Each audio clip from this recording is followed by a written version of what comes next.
かなり伸びてきたなと思いますね。7勝8敗ではありますが、本格のあった場所からね、思いますね。土俵が8勝6敗同士で、東狼雅、西豪ノ山、時間です。立ち合い、狼雅から拳を下ろしました。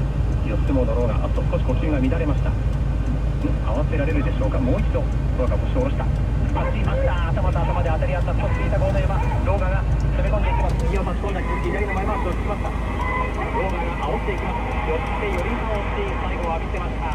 勝負は赤豚の下で決まりました。勝ったのは狼雅、9勝6敗でこの場所を終えました。豪ノ山敗れて8勝7敗、今場所も好成績で10日目勝ち越しを決めたんですが、最終盤5連敗8勝7敗で終えることになりました。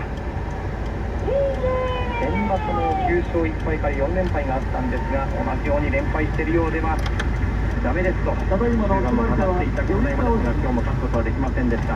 勝ったのは狼雅、振り倒して勝ちました。それにしても豪ノ山の激しい突き放しに対して狼雅の左の前回し、すぐに引いてしかも切られたんですけど、